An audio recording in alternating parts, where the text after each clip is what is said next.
Laycock is like having a huge studio. It's breathtakingly beautiful and so perfect for anything, you don't have to change anything. It's like it's been built for filming.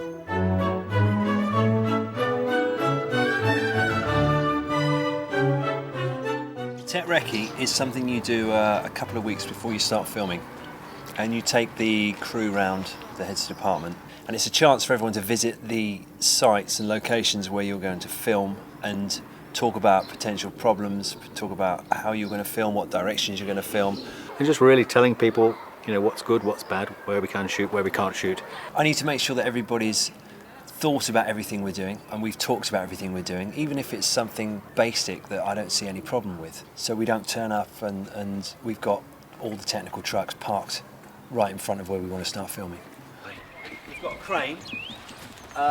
The whole street's covered in snow. This is for the night scene at the very end of the film with all the ladies walking towards the assembly rooms. We crane down as they walk towards us. There's going to be snow everywhere, so there'll be a nice glow coming from the snow. What's going to happen is it's going to get dark. I'm going to switch these lights on, and if they're not in the right place, I won't have time to change them. So people will be in a lot of trouble. We're lucky because the people of Laycock are remarkably tolerant, because of course they have to walk down the street and trudge the mud into their houses, and we're there asking them to be quiet and taking up all their space. You're just aware that all those people have been locked in their houses, they're not allowed out until we finished a shot. I live in Laycock, I lived here about 10 years.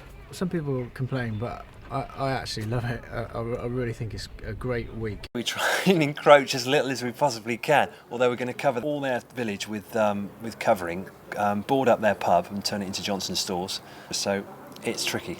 We have to manage the people, getting people through the village.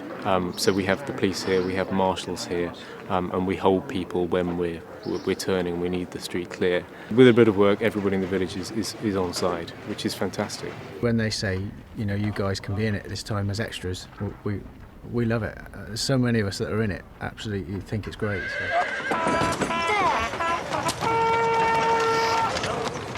What the art department does in the space of an hour to transform those streets and is just extraordinary. You look one way and you see all the equipment, the crew, the camera, people in tracksuits and trainers, and then you turn round. And there's Cranford. And you're in Cranford. Cranford land. We're painting windows, we're putting in little set bills to cover things that we can't change. And of course the cover goes down on the ground. We have a mixture of sand and gravel and soil. 70 tonnes of it comes here and gets put down on the two streets and is swept up again and taken away very quickly and put down very quickly.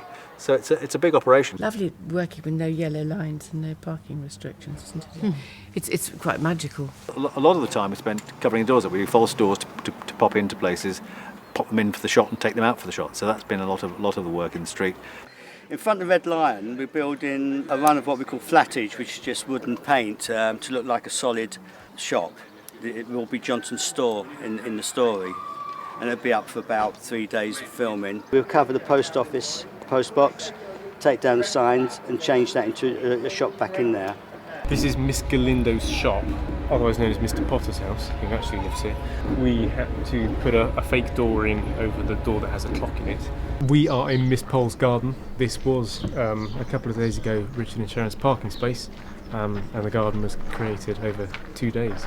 The clean-up crew came in after we'd finished, and while we were filming in an adjacent street, they cleared all the mud off the high street, and all the cars came back in and completely obscured the beauty of the place, because suddenly there's 400 cars all double parked and sort of in the way, and it's a shame that it's not left as an empty high street.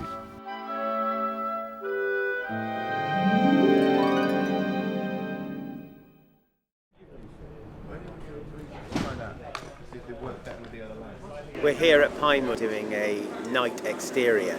It's a scene in which the ladies are travelling back from a party at Mrs. Jameson's on Halloween night, and they've wound themselves into a frenzy of fear. Sirs, you are quickening your pace. You cannot match your vigour. Go! We had to basically create a lane out of black drapes and 6 bushes and a lot of fog to create Darkness Lane. All there was on the floor was a kind of strip of gravel and 5 fir trees in pots. In pots, I thought, well, we could have done this in my garden. Today we've been asked to make a fog effect. in the studio. A heavy fog machine there, which sort of puts the fog just on, stays low, stays on the ground, and then we've got another smoke machine which will pump into the air just to create a sort of really sort of dense effect. Screech! There is an owl which eventually swoops past the sedan chair, scaring the footman even more and scaring the ladies as well. There's a stick with a red light on the end of it that's there to help the actresses imagine where the owl will be in the finished product. It is but bats, I'm quite certain. Bats? They're just diabolically large. You cannot match your vigor. When we came back to doing the second Cranford, Alex, of course, who was quite a little boy in the first one, completely grown. In fact, I didn't recognise him when I first saw him. I've grown about a foot, actually, which I know sounds quite a lot, but I have. And the first thing that everybody said to me as soon as he saw me was, "Wow, haven't you grown a lot?" By the time there's smoke, the train is right there. You see what I mean? Right. Have it ready there, feed the smoke in, and then when it's just the right, just go jump. Yeah, that's it. Turning over, feet and smoke up. 3, 2, 1.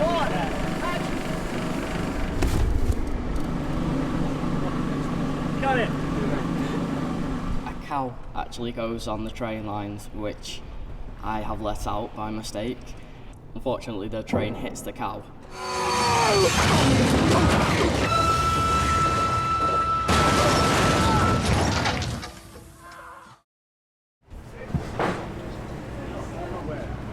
No, not that. Okay, pads on Gary, plastic glass out. It's quite hard to do a forward roll because of my corset, because I can't bend. Oh, I see. More than that, that's all I can do with my tummy. Right, okay. We've been doing a lot of throwing ourselves around today. It's really hot in there as well, so there's kind of, you've got to battle with your costume and lying on the ground and making sure that you hit certain angles. Camera set. And 3, 2, 1, action! Well, as the carriage goes over, the stuntman did the higher fall, so he was falling through frame from a height. That went very well. And the actors are very good, so yeah, it looked good. In a world where Cranford only exists, in a land before time, one hand can save the world. Okay, darling. Got Thank you. Okay. Peggy!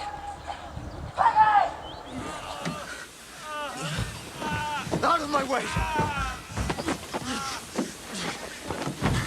Peggy! Peggy! I'm on top of the upturned carriage and I'm looking for Peggy and I find her, kind of dazed There and I am, confused. cut hand. Yeah. It's quite dramatic. Peggy, can you hear me? Peggy, can you hear me? William? Take my hand.